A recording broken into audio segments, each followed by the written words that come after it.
We are only a few days into the GTA trilogy, the definitive edition release. And of course, look, we've seen all the problems. I've made videos. Definitely check out the Rockstar logic I did yesterday if you haven't already. It's a mess. And that's only the tip of the iceberg. There's so many other issues with this game. But the good news, and this is kind of unrelated to the video I wanted to make, but the good news is people on PC, modders, are actually fixing the game, ironically enough. I've seen a bunch of issues being fixed by modders, even though Rockstar and Take-Two seem to be against modders. And that's going to be a theme in this video, because looking forward, apparently GTA 4 is the next game that Rockstar is going to be remastering. So if you thought they were done with just these old GTA 3, GTA Vice City, and GTA San Andreas games, you thought wrong. It doesn't ever stop. Now let's just start from the beginning. So this article or this paragraph here was from a Kotaku article a couple of months ago prior to everything happening. This was one of the bigger leaks. And in the article, they state here, for fans who are more interested in other classic Rockstar games titles, sources tell me that Rockstar's plans to develop new ports of games like Red Dead Redemption 1. But the future of these remastered games depends on how well these initial re-releases sell, which is interesting. Also, one thing I do want to point out from that same article, apparently the games we just paid $60 for, the GTA Trilogy Remastered, they were supposed to be free.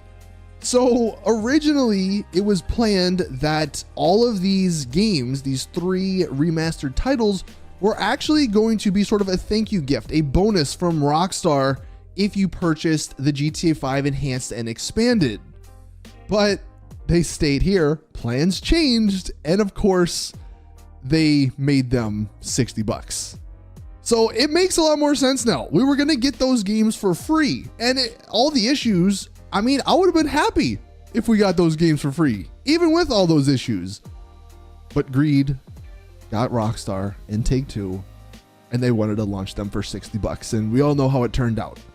Now, where does GTA 4 come on to all of this? So that first paragraph, just going back to it, they do mention Red Dead Redemption 1. And this has been something the community has been wanting for a while, because Red Dead Redemption 1, well, it's not on PC. So a lot of PC people would love to play that game.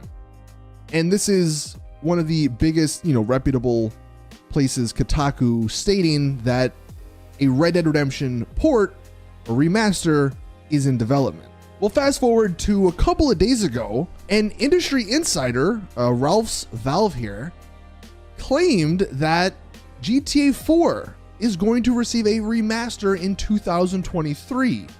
And this was the guy's tweets. He put 2023 with the GTA 4 logo, says remaster for PS4, PS5, Xbox One, Xbox Series X, PC, and it will be bundled with episodes from Liberty City.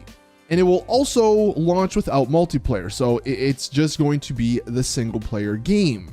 And even though this guy seems to be pretty reputable in the gaming industry, people still were like, really, GTA 3 remaster, or GTA 4 remaster? I don't know if that's gonna actually happen. But then Take-Two came out of nowhere and started swinging. Because Take-Two are doing what they did with GTA Vice City and GTA San Andreas, but this time with GTA 4. They were handing out DMCAs and basically copyright strikes to GTA 4 mods. One of the mods was actually just a simple save file. But that's what's stated here in this article. They're sending these copyright notices to these fan-made mods that change stuff in GTA 4 and episodes from Liberty City. And again, this was the same stuff they did with San Andreas. They removed and sent DMCA letters to all of the modders that made stuff for San Andreas, like some of the better mods too, and they had them taken down. So this seems to be a pattern. They send these letters out to remove the mods that potentially make the game better, and then they release their remastered version. Now, I guess hopefully GTA 4, maybe if this ends up being true, they realize, we should actually try instead of making just a bare bones remaster like they did with the GTA trilogy. But at the moment, it does seem like we're going to be getting a GTA 4 remastered and potentially even a Red Dead Redemption remaster. And this kind of lines up with the recent GTA 6 info we got. If you remember, this was basically just the gist of it. An insider claimed that GTA 6 was in development hell and that it's Rockstar's most chaotic project, and they restarted the game's plans several times because they don't really know where to go. And if that all ends up being true, well, that means GTA 6 is a lot further. What does Rockstar and Take-Two do in between now and GTA 6's release? Well, they simply re-release the games they've released in the past. And that would include GTA 5 expanded and enhanced coming next year.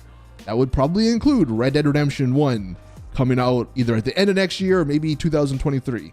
That would include GTA 4 remastered, allegedly here coming out in 2023. Also, 2023 is the 15th year anniversary of GTA 4, April 28th of that year. So everything is lining up here for a GTA 4 remastered. And I guess I want to know your thoughts in the comments. I mean, is this a good thing? Is this a bad thing? I mean, in a perfect world, it'd be a great thing.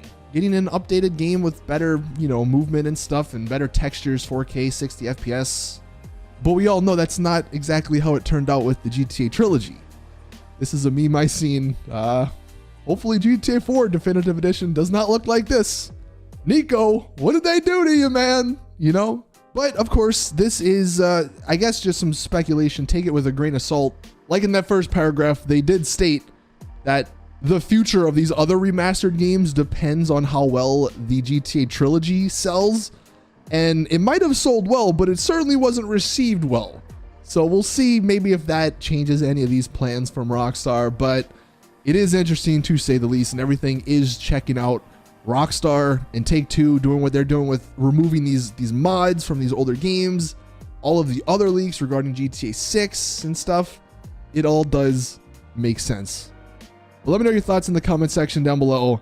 The only shining hope is that the developers who made the GTA trilogy, that was Grove Street Games. There's actually another studio at Rockstar called Ruffian Games. I think they're now branded as Rockstar. I don't know. They're from Australia, I think. And we all thought those were the developers making the GTA trilogy, but maybe they're saving Ruffian Games, the better development team, at least from their past work. Maybe they're saving them for GTA 4 and Red Dead Redemption, the bigger titles. That's the one hope. But either way, that's going to do it for the video. If we find out any more, of course, I'll let you guys know. So hit that subscribe button if you are new around here. But anyway, thank you guys for watching. And as always, I'll see you all in the next one.